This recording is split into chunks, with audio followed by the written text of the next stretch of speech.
Welcome back everybody to another one of my time-lapse video builds. In this video we're going to be looking at my build of the Accurate Miniatures B-25, I believe it was a B-25H model. It's the version of their kit with the cannon in the nose.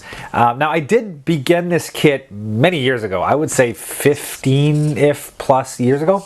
Been a long time since I started it. Started building, I had grand plans for the kit. Quickly realized that my vision outstripped my skill at the time, and I just couldn't do the kit the justice I wanted it to be done. So I put the kit away with the eventual plan of going back and completing it later on. Like I said, 15-ish years later, I pulled it out, and in the ensuing years, a lot of the smaller parts had either gone missing or some of the stuff got broken, and it was just not quite as salvageable as I hoped it would be later on. So I went a different route. I used some of the other kit parts that are included in it, and I finished it off in an RCAF scheme. So it's going to be a different video because it's going to start partway through construction because it had been started many years ago, but I did finish it off and it looks really good. And hopefully, I mean, it's not perfect. It has its issues just because of the way I went around building it, trying to shoehorn a new plan into an old kit. But anyways, turned out really good. Very happy with it. So here we go. This is my Accurate Miniatures B-25 time-lapse build. And before that, my name is Sean and this is Sean's Aviation.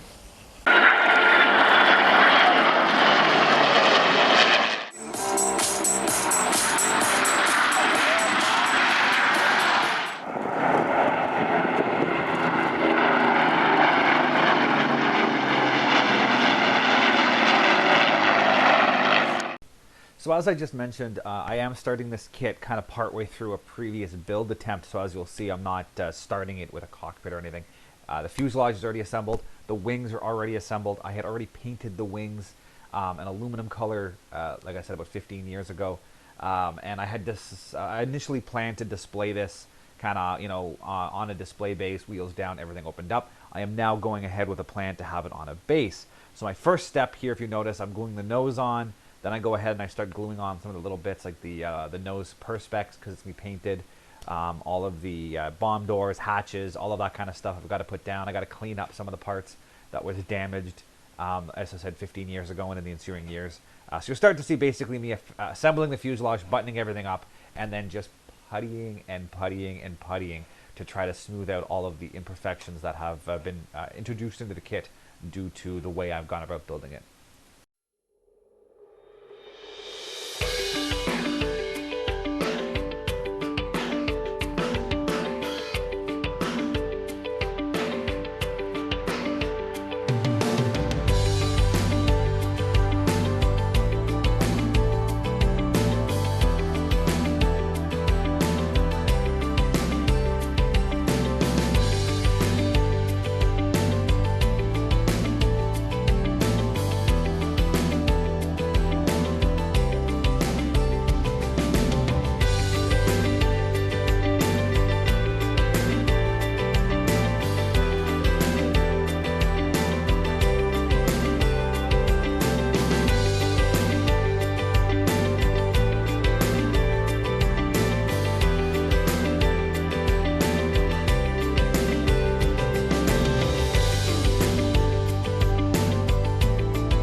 can see me starting with the base. Again, these are just the run-of-the-mill pre-cut wooden plaque bases you could pick up at Michael's for like $2 a piece. A bit of prep work, drill some holes, cut your brass wire or whatever wire you want to use, and you have yourself a base. Nice and easy, and as you'll see here, it doesn't take long to get done.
Here I'm starting to make a cover for the upper top turret.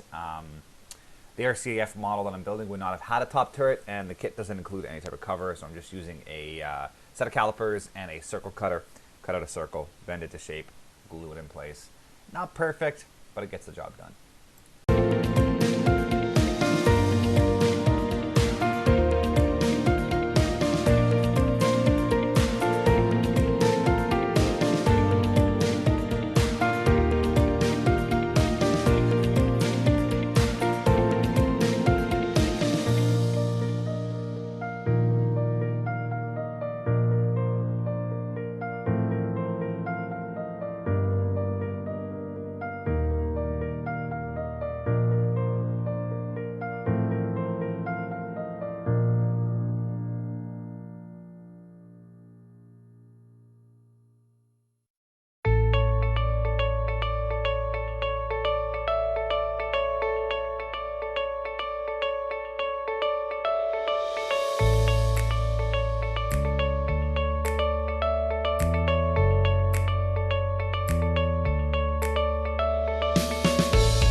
here I start masking off the clear parts to begin painting. As I mentioned before, the whole nose area will be painted black, which you'll see eventually. So I do not mask the nose perspex, but everything else does get masked off. And I'm following some pictures I have of some 1950s RCAF B-25s to make sure that the windows that need to be open are open and the ones that need to be painted over are painted over.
So here we are, we're at a point with this B-25 that I'm ready to start masking for the red, and specifically this version had the red on the wingtips top and bottom and the horizontal stabs top and bottom. So I need to mask for the red. I've got my Patrick Martin RCAF scale finish and markings. So in there I get the plan for what the aircraft would look like. in this scheme along with measurements. And based off of this diagram, I know the red should be 132 inches in from the wingtip. Scale that down to 1/48 scale, and it's 2.75 inches. So I'll grab out my handy dandy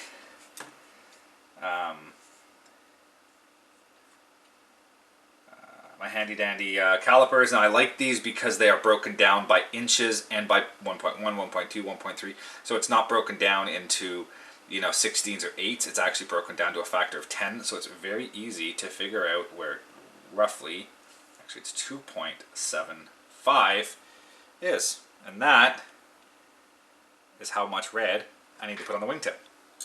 So it's very easy to use your calipers, mark off where it is. Just grab yourself your piece of masking tape.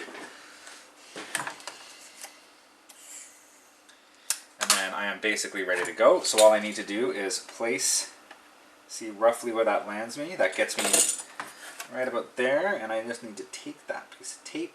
And just like that, I've marked exactly where that line needs to go. So it's really easy when you have a set of calipers to do this. If you have your numbers, it's just a simple set of math. Get that done. So now I'm going to go ahead, carry that over to the other wing, top and bottom, and just continue on with this. And we'll be ready to paint first the white, then the red. The other thing you need to remember is we do need to mask off the control surfaces as they were not painted. The red, they stayed in this aluminum lacquer or aluminum dope. So we'll work on that and we'll be ready to paint.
And here you can see me starting to mask off for the de-icing boots. I've already done the black around the nose and the engine intakes, but now I have to do the process of masking off the wings, the horizontal stabs, and the vertical stabs for the de-icing boots, which, as you'll see, take a little bit of time to get done.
So here we are, just a quick sort of benchmark update before we go any farther with the kit. And as you've seen, so far till now, the aircraft has been painted.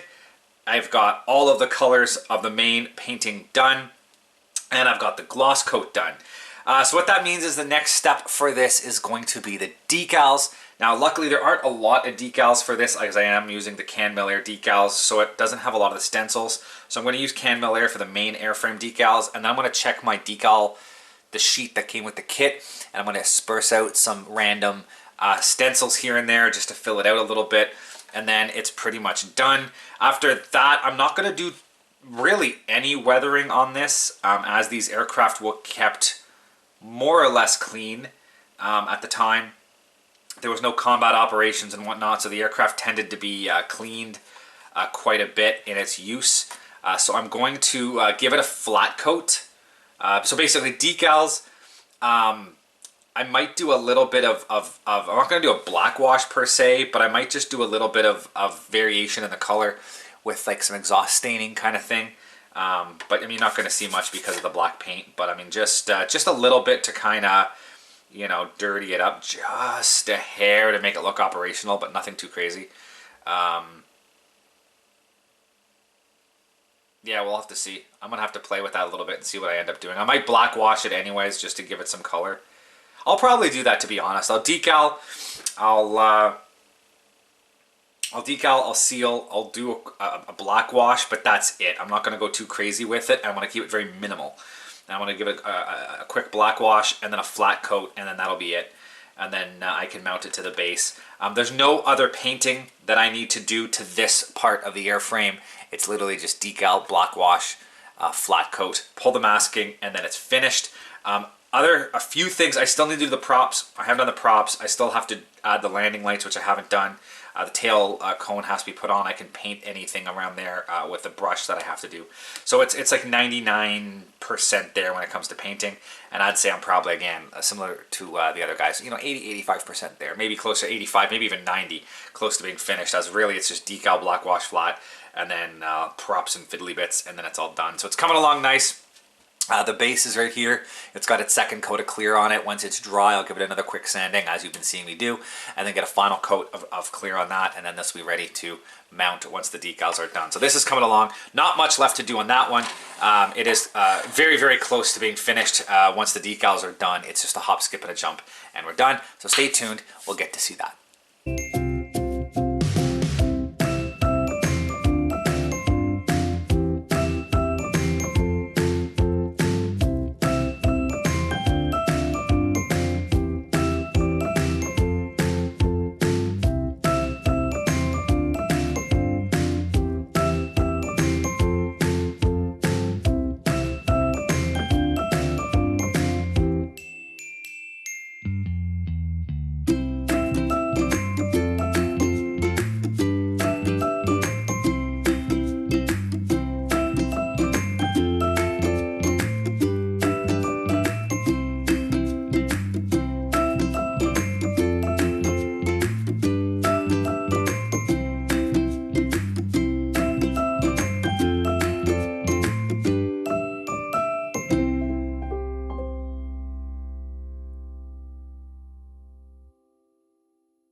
I'm painting the Nav Lights. It's pretty simple, especially on a model where it's a solid plastic. Paint it chrome silver first, then hit it on top of that with a bit of the clear red or clear green from Tamiya, and it ends up looking very realistic, like a lens, even though it's solid plastic. And you'll see once I get these painted, we'll move on and take a quick look at some of the pictures of the finished model. And if you want to see some video of this, take a look at the What's on My Desk updates in January of 2022. Included in that is a bit of a video on what this model looks like when it is completed. Thanks for watching.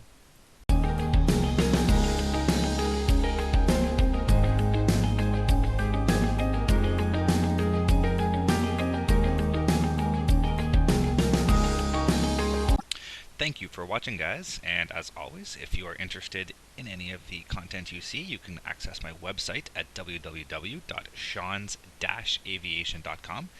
You can see all the latest pictures of aircraft and museums and the build logs of all of my current models and past models on that site. And if you're interested in any of this content, please click the subscribe button here on YouTube to follow more. Thank you very much, and see you guys next time.